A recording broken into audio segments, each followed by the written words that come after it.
রাসূলুল্লাহ সাল্লাল্লাহু আলাইহি ওয়াসাল্লাম যখন দোকানের বাজারে গিয়ে যখন মানুষের কাছে গিয়ে দাওয়াত দেওয়া শুরু করলেন, দিন প্রচার করা শুরু করলেন, শুরু হয় রাসূলুল্লাহ সাল্লাল্লাহু আলাইহি ওয়াসাল্লামের উপর নির্যাতন। তার কিছু চিত্র আমরা তুলে ধরবো ইনশাআল্লাহ। বড় অপের নারী ভুড়ির মাথার উপর চাপিয়ে দেন। আল্লাহ রাসূল সাল্লাল্লাহু আলাইহি ওয়াসাল্লাম মসজিদে হারামের মধ্যে নামাজ পড়তেছিলেন। তখন উকবা ইবনে আবি মুঈত নবীর মাথার উপর বড় অপের নারী ভুড়ি চাপিয়ে দিয়েছিলেন। এমন অবস্থা হলো রাসূলুল্লাহ সাল্লাল্লাহু আলাইহি ওয়াসাল্লাম এই উটের নারী ভুড়ির ভারের কারণে আল্লাহ রাসূল সাল্লাল্লাহু আলাইহি ওয়াসাল্লাম মাথা উঠাইতে পারতেছিলেন।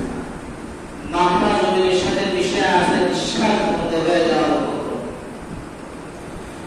আল্লাহ রাসূল সাল্লাল্লাহু আলাইহি ওয়াসাল্লাম মসজিদে নববীর মধ্যে যখন নামাজ পড়তেছিলেন, আল্লাহ রাসূল সাল্লাল্লাহু আলাইহি ওয়াসাল্লাম কিছু সময় শুধু নির্দিষ্ট করে নামাজ আদায় করতেন। নামাজ পড়তেছেন। কাফের মুশরিকদের বান্দা তাদের আগে থেকে একটা প্ল্যান, যে কোনো মূল্যে মুহাম্মদকে দুনিয়া থেকে বিদায় দিতে হবে। কিন্তু তারা কোনো চেষ্টায় তাদের কোনো সফল হচ্ছিল না। বিভিন্নভাবে তারা চেষ্টা করছিল কিভাবে তাকে দমন করা যায়, কিভাবে তাকে শেষ করা যায়, কিভাবে তাকে পৃথিবীর জমিন থেকে বিদায় করে দেওয়া যায়, কিভাবে তাকে নিঃশেষ করে দেওয়া যায়। কিন্তু আল্লাহর হুকুম নবীর উপর ছিল, নবীর প্রতি ভালোবাসা ছিল। কাফের মুশরিকদের ষড়যন্ত্র করতে আল্লাহ রাসূল সাল্লাল্লাহু আলাইহি ওয়াসাল্লামকে কিছুই করতে পারে না। আল্লাহ রাসূল সাল্লাল্লাহু আলাইহি ওয়াসাল্লাম মসজিদে নববীর মধ্যে দাঁড়িয়ে আল্লাহু আকবার বলে নামাজ শুরু করলেন। নামাজ পড়তেছেন, রুকু করলেন, সিজদা করলেন। সিজদা করতে লাগলেন।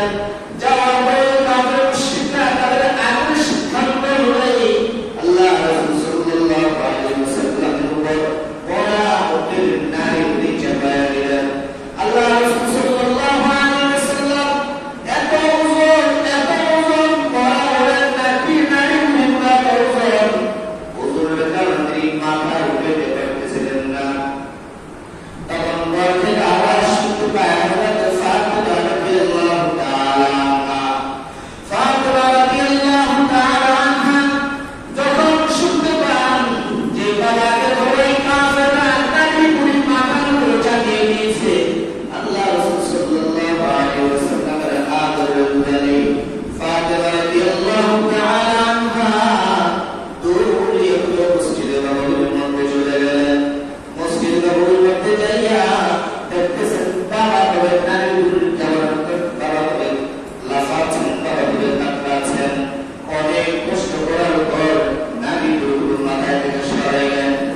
আল্লাহ রাসূল সাল্লাল্লাহু আলাইহি ওয়াসাল্লামের জায়গা থেকে তাকাইয়া মা ফাতিমা রাদিয়াল্লাহু তাআলা দেখে কাঁদেন।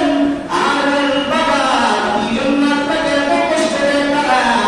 আপনি তো কোনো মানুষের ক্ষতি করেন নাই, আপনি তো কোনো মানুষের ইজ্জত হানি করেন নাই, কোনো মানুষের সম্পর্ক বেঁধেন নাই, কোনো মানুষকে কোনোদিন নির্যাতন করেন নাই, কোনো মানুষকে কষ্ট করেন নাই।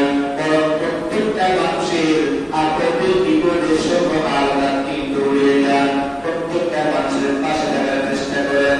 প্রত্যেকটা মানুষের কাছে যান। কি জন্য তারা আপনার সাথে এমন ব্যবহার করে? আল্লাহ রাসূল সাল্লাল্লাহু আলাইহি ওয়াসাল্লাম মা ফাতিমা রাদিয়াল্লাহু তাআলা আনহার চোখের পানি মুছে দিয়ে বলে, মা তুমি টেনশন করো না, টেনশন করো না। তোমার বাবাকে আল্লাহ কোনদিন অকস্মিকভাবে মৃত্যু দেবেন না। আল্লাহ রাসূল সাল্লাল্লাহু আলাইহি ওয়াসাল্লাম বলেন, এত কষ্ট তার কোনো ক্ষতি করলাম না। ওয়াল্লাহ লা তুশরিকু বিহি শাইআ। আল্লাহ আমাকে আদেশ করেছেন মানুষকে ইসলামের প্রতি দাওয়াত দেওয়ার জন্য, শান্তির বন্ধুত্বের প্রতি দাওয়াত দেওয়ার জন্য আমি মানুষকে দাওয়াত দেই। কিন্তু তারা আমাকে না বুঝে এত মানে না।